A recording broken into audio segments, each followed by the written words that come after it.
So, as many of you know, I went on a not chosen health journey that started about 8 years ago. And it started with my own diagnosis and my own healing journey and my own start of looking for truth, for answers, and to really ask the questions, are we doing things the right way in our system? And what I learned really shocked me. And although my journey of healing has not been easy, it has been tremendously meaningful and rewarding. And one of the most rewarding parts of my journey, which I am really just in the infancy of and embarking on, is having the privilege of meeting Dr. John Klock. So, Dr. John Klock is a genius, an inventor, a physician, a healer, a beacon of society, a philanthropist, a farmer, a chef. You're a lot of things, Dr. Klock. And I have learned so much from you. And you have shaped what is going to be the rest of my life and the rest of my professional career.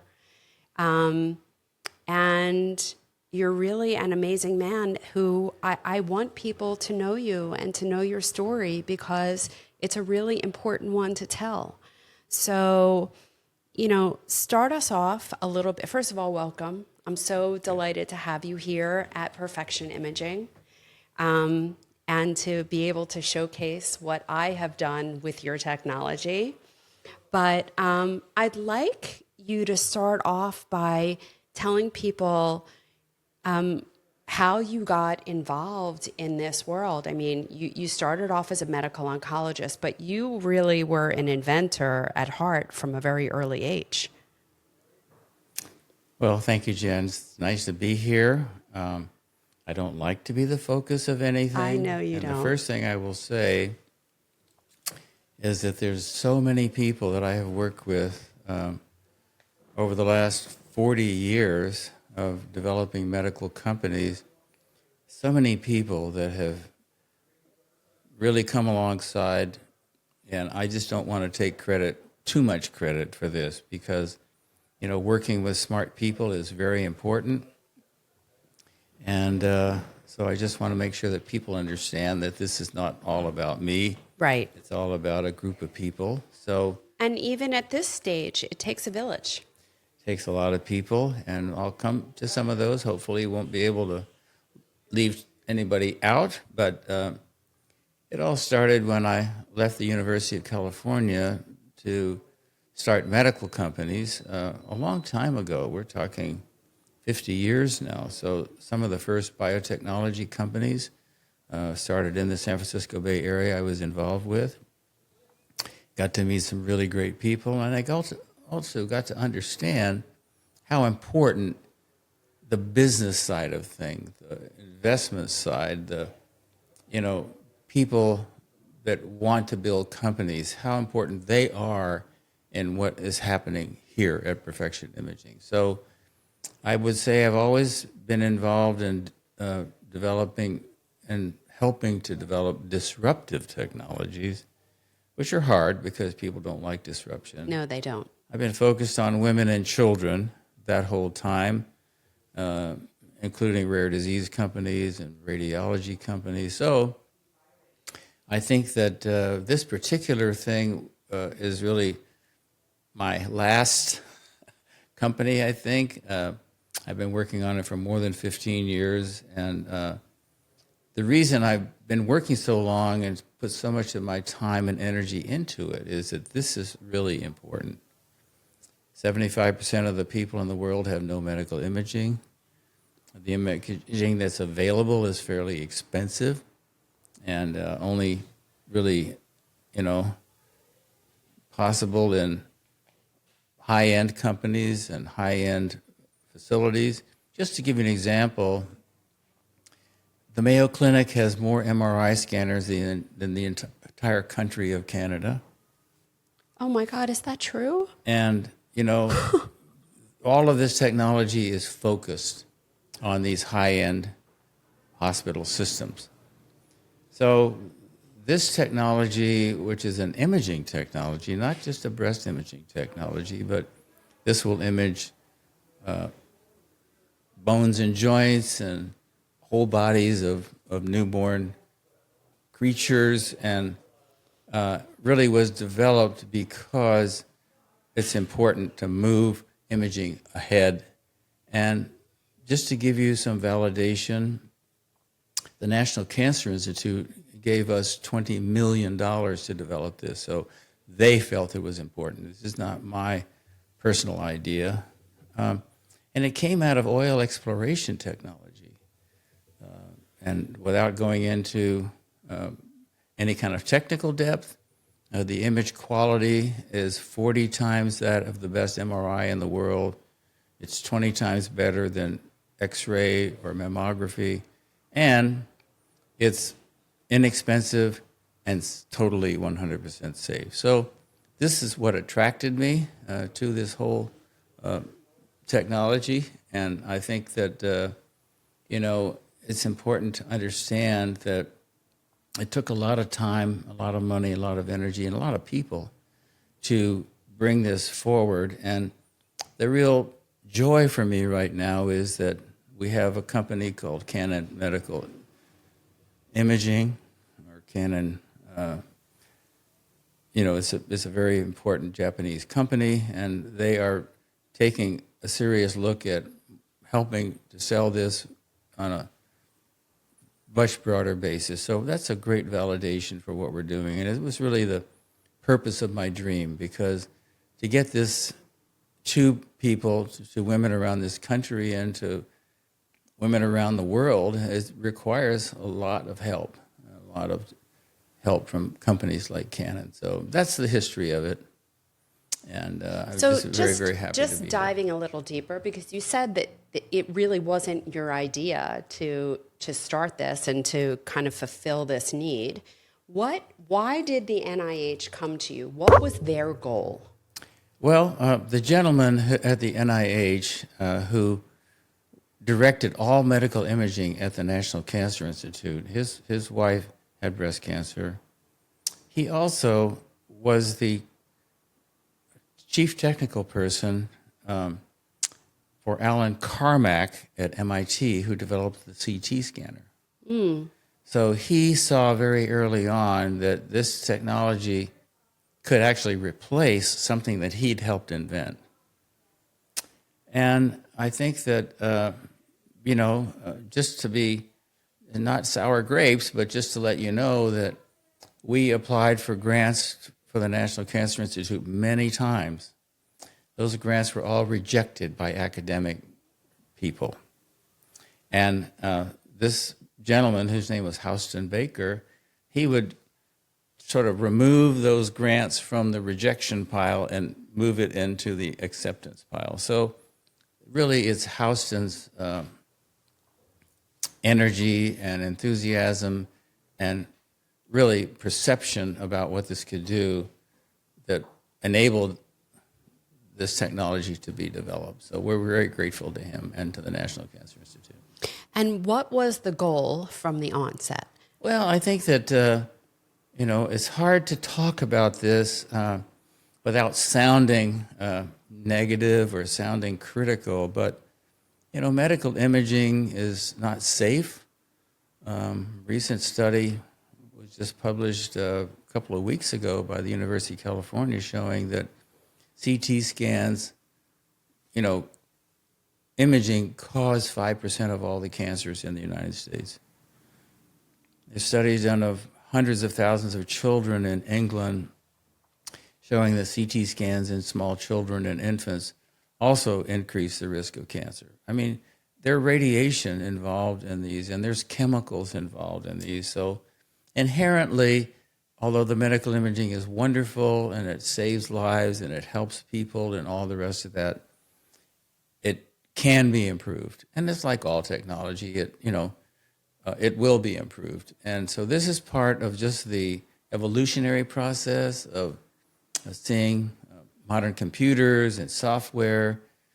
And I like to say that, this is a miracle in the sense that we use sound energy just above the spoken word to do these images.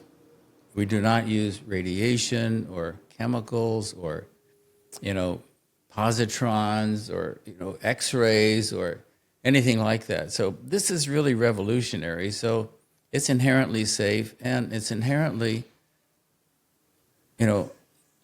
many, many times more accurate, in addition to being safe, than conventional imaging. So I do think that, the people that asked me to do this were not just the National Cancer Institute, but they were people involved in, developing the first MRI systems and the first CT systems. So these were smart people that knew the future was going to be in ultrasound. And I think Canon also realizes this, and, the people that are involved in that are involved in Canon ultrasound are brilliant people, and they see it also. So it will take a while, obviously, but right now women can, access this and take advantage of it. And so in spite of the fact that there are a lot of people that don't understand it or maybe don't even like the idea of something replacing the current breast imaging systems, I think it will happen, and I won't go through the other things I have developed, but pretty much everything I've developed has been disruptive and people don't like it. So it has taken a while for those things to come across and be accepted, but they are eventually all accepted. Yeah. I mean, I'm just going to mention, because I think it's important, that you invented the cardiac calcium score, which is a very relied on technology today to predict who is and is not at risk for a cardiovascular event. You invented the virtual colonoscopy. I mean, these are not small things. Well, I'll have to be careful. I'm going to interrupt you here. Okay. Because, correct me. as I mentioned, there are plenty of smart people that I joined to be involved in these things. So I really helped start a company called AccuImage Corporation with people like Douglas Boyd and Alex Margulis from the University of California and so forth, that I worked with them to develop these things. So you were involved. You didn't do it alone. Exactly. Okay. So I was Fair involved. enough. And having been involved in the company and being director of research for those companies, I was definitely involved in developing it. So I think you have to be careful. I don't want this to come across like, I'm some sort of Fair enough. some sort of a person that does these things. But I think you're correct in that these were things that were developed that were not very much appreciated or liked. They were rejected by the establishment, and the CT angiograms of the heart and all these things were rejected. It took until last year for the Medicare to finally reimburse for it and so forth. So it took about 20 years. So I do think that, this technology we're talking about that you have here, it will take a while for it to be accepted, but I think it will be because it's the right thing to do, and it's a super high effective, high resolution imaging system. Yeah. So backing up a little bit, because there is a lot of criticism always for something that's new, and QT is no exception. So part of the criticism starts off with what we were talking about before, where there is a pervasive message that the imaging that we're doing now is effective and safe. And, not to call out mammogram and not to call out MRI, but there is a message that is being repeatedly told over and over again that mammograms do not emit enough radiation to harm the breast, and that mammograms are perfectly safe, and it is perfectly safe to screen a woman with mammogram over her lifetime, and that mammograms are highly effective. So how do you respond to that? Well, first of all, there's always controversy in medicine. Medicine is also a business that's affected by economics. I think that medicine is a business now. It's not like it used to be. So all these factors come into play in terms of the narrative. And it is important to make sure that people don't neglect to get medical care or medical imaging just because it's a risk. But I think people need to know what the risk is. So there is a very real risk of radiation in a radiation-sensitive tissue like the human breast. And there are lots of other things that affect the development of breast cancer, as you well know. So I would say that our goal has been simply to develop an imaging system or an imaging method that is more accurate than the current one and 100% safe. So we've done that, and women will still be asked to get mammograms by their doctors and so forth, which is fine, but this is an alternative. And, a lot of women opt out of the mammogram for reasons that I won't go into. You can ask those women why they are opting out. So But it's a large percentage. It's 35% of the screening population opts out. Correct. So it's better for them to get something like the Perfection imaging system. If they're not going to get a mammogram, at least they can get some screening. So I'd like to make sure that I'm not, as you mentioned earlier, trying to disparage any particular medical technology and what people are trying to do. But if women want to have a completely safe, FDA-cleared, effective breast imaging system and not have a mammogram, this is an alternative for them.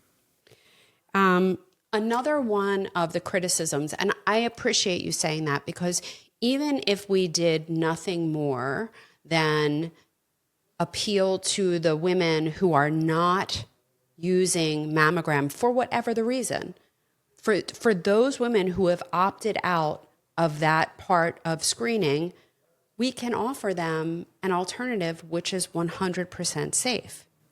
Well, we've gone to great lengths and spent many, many millions of dollars doing direct, what I call blinded clinical trials,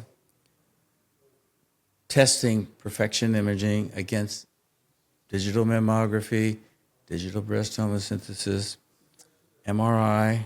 And, we did that so that we could be completely confident in recommending this as an alternative to women. So we're not recommending something that's less effective than mammography, handheld ultrasound, or MRI. Actually, it's better.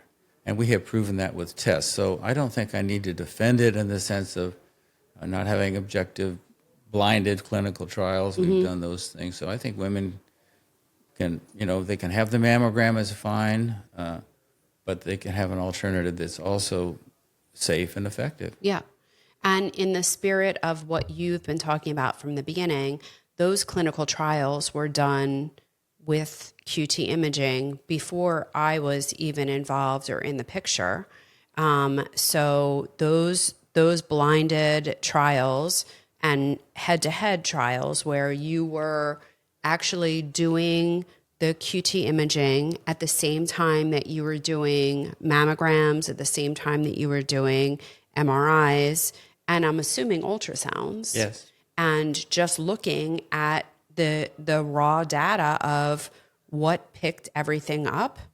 And ultimately, QT was the same or better than any of the other technologies. That's especially true for women with dense breasts, which is about half of women. So, I think we've been in front of the FDA. We've explained what we're doing. they've given us clearance. It's a broad clearance. It's not restricted. I think we're still doing clinical trials right now at major universities in the world. So the data will keep coming. I think it'll be very positive, and I think we'll get more and more data. And it's like all these other things that I've worked with before. It will eventually, the clinical evidence will become overwhelming, and I think people will slowly adopt it. And I think that, one of my dreams is to do an infant scanner, a body scanner for infants. And, there is nothing out there safe for newborns. I mean, Yeah. You're not going to put your newborn in an MRI unit and inject that newborn with gadolinium. I mean, it's really not good for them. So, this will come. But, it's hard if you're a pioneer, as you know. So. Yeah, it is. And again, I think that people have a lot of fear for what they don't know and what they don't understand. And of course, when they have fear, they generally respond with criticism. And because this is a new and novel technology, and because of the way that it was named, QT ultrasound, and because it uses sound wave technology, I think a lot of people are confusing it with what they know and understand ultrasound technology to be. So one of the major criticisms by physicians or providers in general that don't want to adopt this is that it can't do what everything else does, right? Like one of the arguments I hear all of the time is, well, how do you detect calcifications? Well, first of all, I think people, without getting into too much technical stuff, but if you're a physician and you're listening or watching this is transmitted ultrasound. So this is totally different than every other type of sound-based imaging.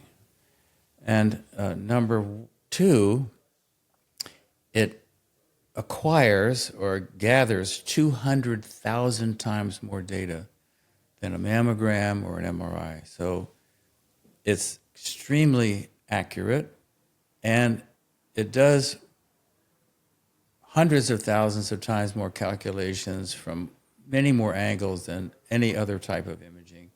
And that's what makes it high resolution. And that's what makes it able to see things like calcifications and other things that cannot be seen by any other imaging modality, period. We're talking about the ability to see things that are 50 to 100 microns. That's the size of a human hair. You cannot see that with any other type of imaging technology. So I think that technically it's really special. And if anybody takes the time, especially if they're a physician or a scientist person, to really examine what it is and what it's doing, this is unique. Now, you and I have had multiple conversations about MR and our criticisms of MR. And a lot of our criticisms, besides the toxicity of gadolinium, which is inarguable, but beyond that, MR has a lot of false positives. And some people's concern with QT is this just going to lead to more false positives? So how do you respond to that? Because you and I do share a similar goal in that we don't want people unnecessarily biopsied, we don't want them unnecessarily diagnosed, and we don't want them unnecessarily treated. Well, I think that the first thing I would say about MRIs is not anatomical imaging. The contrast is very low or very poor, which is why they have to inject a contrast medium called gadolinium, which is a heavy metal. And that contrast injection actually shows something else. It shows the blood vessels, Yeah. It shows the circulation. Yes. It shows the uptake and the washout of that gadolinium in a woman's breast, for instance. So it's primarily a physiologic test more than an anatomical there you one. go. So I think because of that, not that it isn't accurate, it's highly sensitive. The problem is it's too sensitive. So it picks up a lot of things that are not abnormal. It picks up benign masses. It picks up normal tissue. It picks up a lot of things, and the false positive rates are high, meaning they're over 50%. Yeah. So more than half of the findings. So if you have an MRI and you're a woman and you say, oh, well, you have a finding here, or you have a spot here, or you have a focus here, more than 50% chance that that's nothing. But for that woman, it may require a biopsy. The biopsies have to be done also with another MRI usually.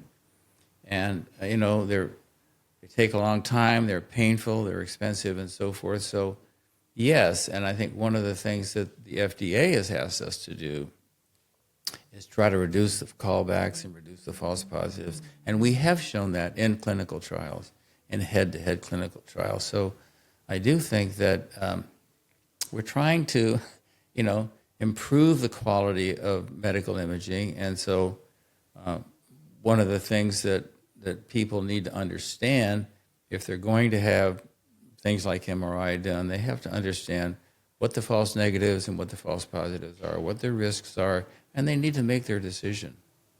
Yeah. And I don't think there's a lot of informed decision making going on right now, because I don't think people are truly given the information. And I think that the reason for that is twofold. First, I think there are a lot of physicians and providers who remain unaware of both the risks of the inherent risks of the test, mammogram and MRI alike, in mammogram with radiation and lifetime radiation exposure, and with MR, the gadolinium. But beyond that, I think that there's also very little insight into what the real sensitivity and specificity of each of these tests are. And I can tell you, as someone who sat on the other side of this for many years, as you did, I mean, there are mastectomies performed based on the outcome of an MRI, and when that pathology report comes back and doesn't have any evidence of disease on it, you want to die 1,000 deaths for that patient. And this is not uncommon, where people are having more surgery than they need, or surgery at all, for benign changes in the breast. Well, I think that, I'll say it again, medicine today is different than medicine 20 years ago. And there is a lot of technology. There's a lot of newer treatments out there. But there also are, situations where, if you're a patient, and you're ill, or you're told you might have something, it's a frightening thing. It and is. So, even though at that point, as a patient or a potential patient, I hate to say it, but people need to be educated. They need to understand what they're agreeing to, understand what they're going through. And a lot of information is available, and a lot of it's not true, a lot of it's true. But so navigating that whole thing. But I do think that if a woman takes the time to understand what she's being asked to do and understand what her options are, and to really get educated, then she will make a better decision. So that's the only thing I'm asking. So that there are many women who have breast conditions that are not going to hurt them. I mean, there are even cancers that don't hurt you. Mm-hmm. 15% of women at autopsy have breast cancer that never would have hurt them. Right. And I'm a cancer specialist, and I can tell you there's only two kinds of cancer, the kind that hurts you or kills you, and the kind that doesn't. And we need to stop treating the kinds of cancer that don't hurt you. We need to stop treating prostate cancer in older men, for instance, who will never die of it. And, a huge percentage of men at autopsy have prostate cancer, something like 80% more or more. Yeah. So people don't understand that about cancer. Mm-hmm. It's not a death sentence. Most women with breast cancer will survive, as you know. Yes. And most women will do very well. So it's not a death sentence, but understanding that is very important so that you as a woman, if you do have breast cancer or if you have had breast cancer, that you really understand what's going to happen to you, and that, you know, there's a very high survival rate. You know what the numbers are. I'm not going to mention them here on the podcast, but you know, breast cancer will be cured, I think, in the very near future, because there's so many good treatments coming along and so many good non-chemotherapy types of treatments and immune therapy and oncogene treatments, anti-oncogene drugs. So it's happening. It's going to happen. So women should be optimistic if they're in the concern about their breast health. And I think part of what you're trying to do here and what Perfection Imaging is trying to do is to help women journey in that direction so that, people can be healthy and they don't have to have the same kinds of treatments that they used to have. Yeah. Because things are changing. Yeah, I agree with you.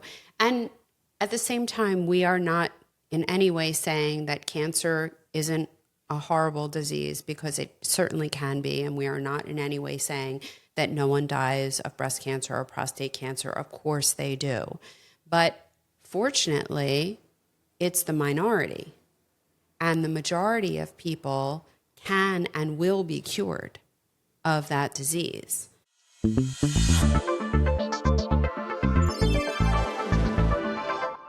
Are you ready for a breast cancer screening revolution? Well, I'm thrilled to introduce to you a breast cancer screening tool that I have only recently learned about, but I have universally adopted. This is the ARIA test.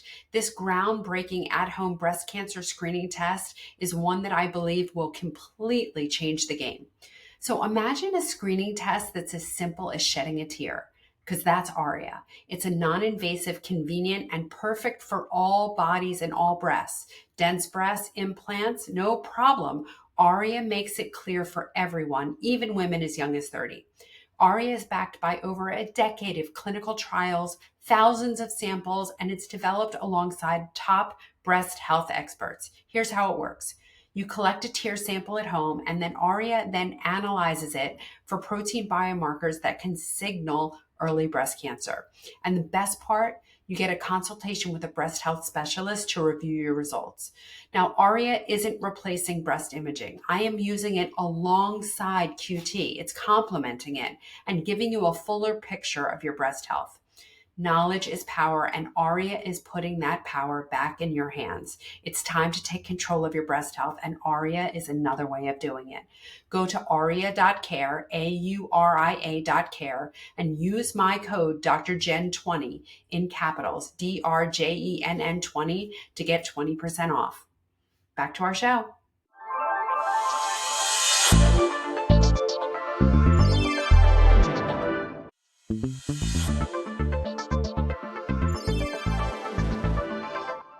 Hello, my beautiful listeners. I'm taking a quick break here to share something truly transformative with you today. If you're ready to take control of your breast health journey, then you need to get your hands on a copy of my book, The Smart Woman's Guide to Breast Cancer. I wrote this book to make a massive impact in the world of breast cancer, empowering women everywhere to make informed choices and educated decisions. You have so much more power and control over your health than you might think. And this book, this is a roadmap to harnessing that power. Inside, you'll uncover the truth about conventional treatments. They're often overestimated benefits and underestimated, underexplained, and underdisclosed long-term side effects. But more importantly, you'll discover the true drivers of health and how the choices you make at home every day can lead you to the best health, the breast health of your life, even after a breast cancer diagnosis. Whether you're looking to prevent a diagnosis, avoid recurrence, or simply live your healthiest life, this book is for you. Join me on this journey to empowerment and health. Grab your copy of The Smart Woman's Guide to Breast Cancer today, and let's revolutionize the way that we approach breast health together.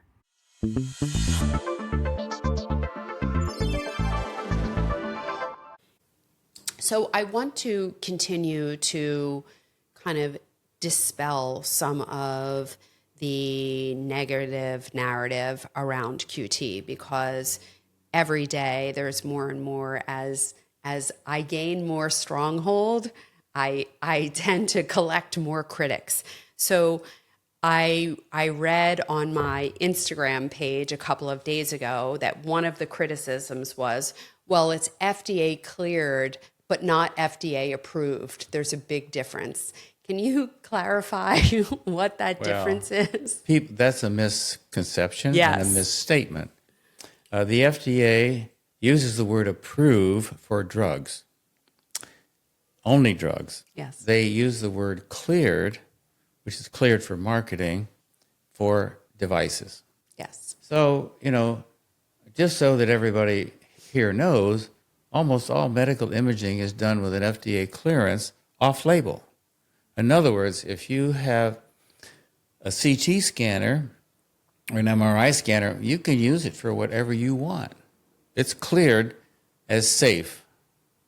Well, it's the same with perfection imaging. It has the same clearance that all these other devices have. In fact, it has 5 FDA clearances. And, the FDA clearance says it is cleared to create transmission and reflection images of the human breast, period. That's its clearance.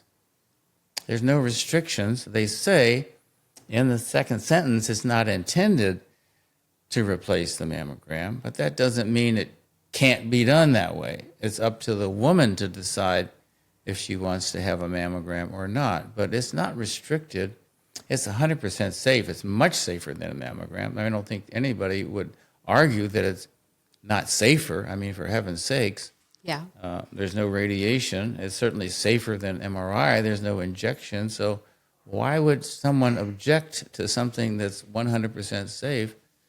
And to say that it's cleared but not approved is totally erroneous. Yes. There is no medical device that's approved. Right. Exactly. Now, I want to get back to the statement that says that it's not intended to replace a mammogram. Can you just say more about that? Because that is another sticking point that is coming from the anti-QT narrative. I think people need to understand that mammography was never cleared by the FDA in the formal sense that it went through a trial or it went through a testing period. My personal opinion is it would not be cleared or for use today, Right. based upon the fact that it misses so many cancers, especially in dense breast. So I think people need to understand that what you're doing here is being compared to something that was never put through a clinical trial in the sense that other things like QT scanner were put through a clinical trial. Yes. Number two, I think that the FDA recognizes that mammography is it's a standard. It's a community standard. It's a community approved way to screen. And I think without saying anything specific, I think, there are a lot of countries that don't do mammography. Why don't they do mammography? Because the clinical trials, in their interpretation, don't alter survival. Now, I'm not saying that, that breast cancer shouldn't be diagnosed and treated. Of course it should be. And that's how we get the high survival rates, right? But I think that it's important for people to understand that mammography is not universally worldwide accepted as, a community standard. It's accepted here. And so, it is what doctors say, it's what doctors think. But I think a woman has the right and hopefully knows how to find out what mammography actually does and what the statistics actually show. So without getting into it at all, I think that, again, that's part of what my recommendation is that women should be doing, is they should be trying to figure out what do I need for me? Yeah. What is my risk? What is my family history? What is my environmental risk? As you know, in your book, you talked about a lot of the environmental factors that affect, the development of breast cancer. Women need to know that. Yeah. And if they're doing things in their lives that are increasing their risk of breast cancer, that's something that they should also be thinking Absolutely, absolutely. And I have said repeatedly at the American Academy of Anti-Aging Medicine, where I spoke in December in Las Vegas, which is a conference for about 7,000 practitioners, mostly holistic practitioners like myself. And this year's focus was on metabolic health. And I actually spoke about metabolic health and breast cancer risk. And I have said it repeatedly, if we would look for and test for metabolic health and actually promote metabolic health with the same intensity and resources that we do breast cancer, we would be a lot better off. Because quite frankly, breast cancer is a metabolic disease. And if we worked harder at correcting our metabolic health and establishing and promoting our metabolic health, the incidence of breast cancer would fall dramatically. Well, there's another brilliant breast surgeon. You're a brilliant breast surgeon, and her name was Dr. Susan Love. God She's a rest dear her soul. woman. She's expired. She died of cancer last year, but she was in charge of breast surgery at one of the Harvard hospitals, and very, very capable. She spent her whole life, as you did, treating women with breast cancer surgically. And she realized exactly what you're saying, that there's something going on in women's metabolic health that's causing breast cancer. Just to give you an example, she put on a conference every other year at UCLA, where she was head of breast surgery also. And she showed me at this conference 10 test tubes, little test tubes, in a little rack. And what she did was she took breast fluid from women. You can express breast fluid in every woman. Yep. And she put them 10 different test tubes from 10 different women. And believe it or not, each of those test tubes had a different color. One was clear, one was yellow, one was green, one was brown, one was red, one was orange. And all of these colors reflected the metabolic state of that particular woman. What she did was she then analyzed why they were all these different colors. And of course, she showed that there was microbiomes and chemicals. And if you're a woman and you're drinking alcohol, your breast fluid is going to be a darker color. If you smoke, your breast fluid is going to look terrible. If you take too many vitamins, which is not healthy for you, your breast fluid is going to be a funny color. So I think that also if you have a weird microbiome, so that convinced me of the physical evidence that the metabolic state of a woman's body is expressed in her breast fluid. So I think most women know that while you're nursing, if you're taking a drug or a chemical, that's going to come out in that breast fluid, and that baby's going to get it. That's why we tell women to be careful what they put into their bodies while they're nursing, because it's going to go into that child. Yep. Yep. And so I think that's supporting what you're saying, and there's more research going on in this area. And I think as we do more research, more and more is coming out about how the metabolic state of a woman is affecting her risk for breast cancer. And I do think that, having done this for 15 years now and seen over 25,000 women with this scan and watching them as they change their metabolic health, I have seen reversal of breast cancer. I've seen reversal of precancerous conditions. I've seen improvement in their breast anatomy and their breast health. So I'm a believer that, without knowing all the specifics of why, I believe that if women do alter their lifestyle, they can alter their breast health. And I wish I knew more, and I wish I knew more precisely what's happening. But people are complicated.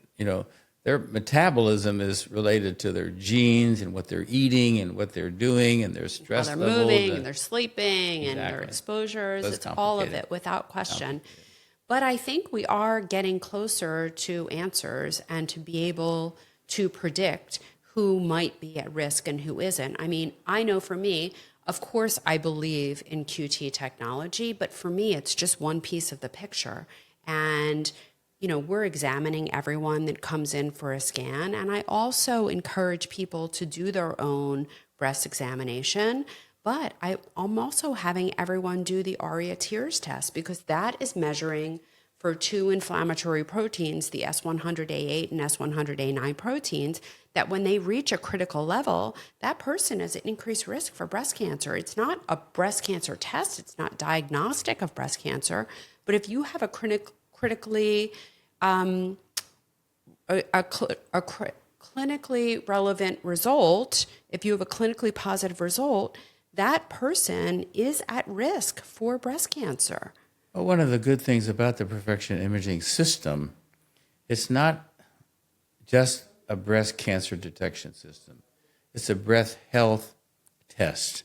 So it's telling you the state of your ducts, it's telling you the state of your glands, it's telling you the state of your tissue through your menstrual cycle. We've done studies with this machine, over 450 women, where we looked at them through their menstrual cycle, and we were able to show how their breast anatomy and their breast health changed through the cycle. And so if you're doing something in your life that's affecting your breast anatomy, we can see that. Now, I can't necessarily tell you what that might be in your environment that's affecting your glandular health or your ductal health, but we can tell you if you have bad-looking ducts. We can tell you if you have inflammation, for instance. We can tell you this is calcification. We're 20 times more sensitive to calcium than the mammogram. So, and that calcium is reversible. So we have seen women who have this calcium and then it goes away. So we can prove that. And I would just have to say that as a breast oncology physician and as a breast expert, I think that, you know, improving your breast anatomy and making all those things go away is good for you. For sure. You know, because we know what the normal breast should look like. Yeah.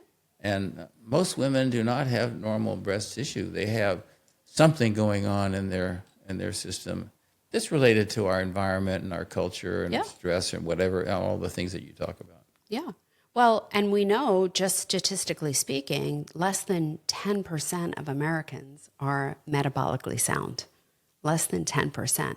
So of course that's going to be reflected because, you know, your breast isn't a separate part of you, it's a part of you. And so whatever is happening in your whole system is happening in your breast and vice versa. I want to talk a little bit about who is a good candidate for QT. Well, I think, again, everybody's different. So each woman has a bunch of things that are happening in her life, in her body. So you have a genetic background. So if you have women in your family tree that have breast cancer, yeah, that's important. That means that there's some predisposing factor, some risk factor. Now, most of these risk factors require not just the gene, but some environmental things. So, for instance, we know that for colon cancer, that if you have a certain gene and then you eat beef, especially barbecued beef, you're at high risk for getting colon cancer. So that's an example. The same kinds of thing happens for, you know, prostate cancer and colon cancer and thyroid cancer and blood cancers and breast cancer. I mean, we're all have those risk factors. The second thing is that if you have a lifestyle that's not particularly good, and I think we all know what those things are, obesity is a big risk factor for breast cancer. So if you're a person who has, you know, that kind of anatomy, then, you're making a lot of estrogen, you're making some other things, and depending on what you're eating, you could be stimulating your breast tissue. Certainly if you smoke, we know that's a risk factor for breast cancer. You get that black breast fluid I was telling you about. The same with alcohol, the same with certain other chemicals that you're putting into your system, even things like vitamins and nutritional supplements. They're not necessarily healthy for you. So we do see very bad looking breast fluid for people that are taking too many supplements. So, you need to eat what you're supposed to eat in your body, what is created a natural food source, a natural thing to put in your body. So I think people hopefully are becoming more aware of that. And then, of course, there's the ELF diet. Yes, the ELF diet. A friend of mine's a doctor. The ELF diet is eat less food. Yes. So certainly, we are in a culture that's a food culture, and And we're eating too much. I mean, let's be that. honest. We all know that. We're eating too much. As a society, we're eating too much. And part of that is because we don't have enough nutrient in our food. And so we consume more in the attempt to get more nutrient and nourishment. But most people, the amount of food that they would need to eat, given the quality of the food that they are consuming, puts them in a tremendous calorie excess. Who is not a good candidate for QT? Well, probably I didn't answer the question, but I think anybody who is concerned about their breast health is a candidate. The problem is if you're not concerned about your breast health, then you're not thinking about it. So certainly because this is a 100% safe test and because it doesn't need to be done every year like a mammogram, you can certainly get it done when we develop other screening tests, things like the coronary calcium score and the, CT colonography and so forth and so on. We realize that after we scan tens of thousands of patients that these are good screening tests. They can pick up things early. Cancer doesn't develop overnight. It takes years. Yes. So you can pick these things up early. So we learned that, for instance, if you have a 0 calcium score at the age of 50 and you have a 0 calcium score at the age of 60, you're probably not going to ever get a heart attack. I mean, that's good news. Yeah. So you're spending a couple of $100s at the age of 50, 10 years later, a couple of $100 at the age of 60. That's good use of your money to show you that you're for sure really at low risk. So I think the same thing will happen with breast health. We don't have all those numbers yet, but I do think that if you have, screening when you're young, if you're high risk in your 30s, and you're okay, and you come back a few years later and you have another screening and you're also healthy, you don't have to have too many of those over your lifetime to show that you're healthy. And I think one of the real advantages of perfection imaging and the QT scan itself is it's very high resolution. We can see very small detail. So, you don't need to be scanned every year, for one thing. And secondly, this picks up very small things. And so serial imaging, is going to be very, very good if you're at high risk. And we're certainly encouraging women who are at high risk. This is much better than MRI. If you have to get gadolinium every year, oh my gosh, it's going to have some very serious health effects. I think we even know that now. So and we're seeing that now. And the same with with any type of radiation, whether it's mammography or anything else. If you have it, this is why you cannot get a mammogram usually before the age of 40, because they know, meaning the government and the medical people know, that mammograms cause breast cancer. I mean, you can argue about the statistics, but we know that if you have that radiation every year for 30, 40 years, whatever, you're putting yourself with a breast-sensitive tissue, it's sensitive to radiation, at a higher risk than not having it at all. But Yeah. having a test that has zero risk, you could certainly be a lot more confident that, you're not going to get harm from it. Yeah. But there are some people who we've discussed who you don't recommend screening. So pregnant women. Well, you got to ask yourself, well, why don't the doctors want to recommend pregnant women? Well, because of the radiation, obviously. So Yeah. But they're what also- about QT for pregnant women? QT's perfectly safe for pregnant women. So there's no radiation at all. Also, older women who, who may have very slow-growing cancers or something like that, that will never hurt them. These are also women that don't need to be screened, although they can be screened. The problem is, what if you're an older woman in your late 70s or early 80s and you have a cancer that's the size of a pea and it's not growing, it's not doing anything, it's just sitting there, do you need a mastectomy? No, you don't need a mastectomy, So I think now that we have technology that can find these really small cancers and one of the things we can do is look at the growth rate. So we can tell a woman whether she has a stable cancer, it's just sitting there, not doing anything, or it's growing very slowly, meaning it wouldn't develop anything for 10 years and she'll be dead in 10 years. So I think, individual care and concern for the patient is important. And so having a good recommendation from people like yourself about who doesn't need to be screened, but, in a system where there's no risk whatsoever, it's hardly a concern, honestly, then. Yeah. But for the young woman, right, like for you and I, it's a no-brainer. When we see an 80-year-old with a little cancer in her breast, we know we don't need to do anything about that. But what about for the woman who is 40 years old or 50 years old and comes in, she's asymptomatic, but you see a 5 millimeter nodule in her breast or a 6 or 7 millimeter nodule in her breast? What is your recommendation with those women?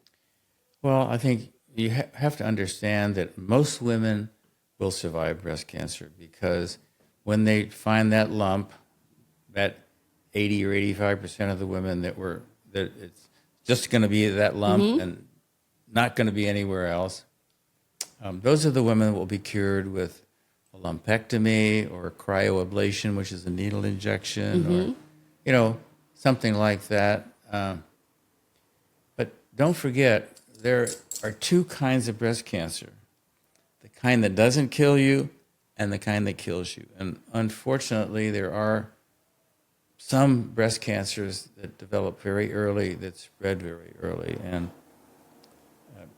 the problem with that is that mammography doesn't help. No. So if you have the kind of breast cancer that's already spread throughout your body, the mammogram and your lumpectomy isn't going to change your survival. You're going to die from that cancer. So breast we need cancer two is all things. about biology. We need two things. First of all, we need a better test to differentiate those two kinds of cancer. So they are coming. Those tests are coming, where it's just a blood test, and that blood test can tell you, is your breast cancer located just in your breast, or is it located beyond your breast? And this is why I think that lymph node sampling is so important. Sticking a needle in that lymph node or doing a little biopsy of that lymph node, that one sentinel node, can tell you in that woman, is it spreading? And those women definitely need systemic chemotherapy or immunotherapy or whatever. They need a treatment for their whole body because that breast cancer has gone beyond her breast. I think we can determine that now, and you know as a breast surgeon that there are very, very good ways to comfort that woman that she's going to be fine, that she has a high cure rate because it's only in her breast and it's small. So I think that it's possible, with a thoughtful breast surgeon or a thoughtful doctor to work with women to get that information early and to avoid a lot of additional testing, a lot of additional expense, a lot of additional worry and concern if you have that localized breast cancer. Yeah. But I do think that it's interesting because 80% of biopsies in this country are done for benign disease. So I do think it's an interesting facet of QT technology that you can bring people back in a short period of time and rescan them and actually measure the doubling time. And we can estimate who does and who does not need intervention. And it is not saying that we know this is definitely benign and this is definitely cancer, but we do know enough to know this is growing and this is not growing, right? Well, I think it is a standard of care in the community, even the mammogram community today, that if you have a stable, meaning an unchanging lump or image lump, I'm not saying, a physical lump is different than a finding on a mammogram. Yes. A mammographic finding is just a shadow. So if you have a shadow and not a lump, and that shadow is stable, I think it's perfectly acceptable to follow that over a period of time. And so even in the conventional breast imaging world, that's accepted. The nice thing about the QT scan is it's highly accurate, 99.8% accurate in terms of measurement and volume. So we can tell that woman in as little as 8 weeks or 9 weeks whether that's stable, and we can just say, well, let's keep following it. In other words, not going to biopsy it, it's stable. And if it's stable over 2 years, I think every doctor would agree that that's something we should just look at and not biopsy. So we're not using it to diagnose cancer, we're using it just to determine whether your breast is stable, whether it's this is who you are, you're normal, you're not changing, let's just watch you. Yes. So we're getting close to time, and I just want to ask, what is your vision for QT imaging, for the future, for perfection imaging, and what do you hope to see me do with this technology? Well, again, I'm just, without getting political, because this is a highly political situation, and a lot of radiologists and doctors that are not familiar with it, and so inherently they naturally have this knee-jerk reaction that, well, it's not standard of care in the community yet, so be careful. So I would say that, there are millions of women in the United States that need information on their breast health. And this is something that I think is just going to be a tremendous service by perfection imaging, because perfection imaging is more than just a place to come and have an image done. It's a place to come and get information. It's a place to come and get support. And I hope that that continues as you decide to open more centers. And so we're here to help these women. I mean, we don't want to disrupt anybody or, say bad things about anybody's doctor or anything like that. But if you're a woman and you want to know about your breast health and you're made the decision already not to have radiation, not to have the mammogram, whatever, then I think that's a tremendous service that you're providing for these women. And I think that having seen tens of thousands of women come through this and having good results and a great experience, because it is a good experience. It's a much nicer experience than a mammogram or an MRI. But I think that I think what you're doing will show itself for what it is. And I think what you're doing is helping women and encouraging women and educating women. And so what better thing could you do? And I think that, having been a breast surgeon for almost 20 years at a major university and seeing everything that's gone on, I think you're in an ideal situation to, to be someone to validate, a newer way of doing things, a newer way of looking at breast health and breast anatomy. And, God bless you. I just think that you're going to do a great job. So, Well, thank you. Thank you. And really, I will know that I want you to know that my goal is to make you so proud of what I've done, and really to just carry on your intention, because you really just wanted to make this world a better, safer place and to end suffering in any way that you can. And you've done that throughout your life. You've made it your mission to do that with your work, with your philanthropy, with your home and personal life. I mean, you've really dedicated yourself to making life better. And I just hope to carry on your legacy. Thank you so much. It's great to be here. Well, thank you so much, Dr. Klock, and thank you all for joining us. And I hope that this was meaningful to you and that you will share it with your friend and your mother and your neighbor and your cousin and your doctor, so that we can all work cooperatively to make this world a better place. Because, as Dr. Klock said, nothing is done alone. We all need each other. It takes a village. I will be back next week, same time, same place. It's Dr. Jen. Bye for now.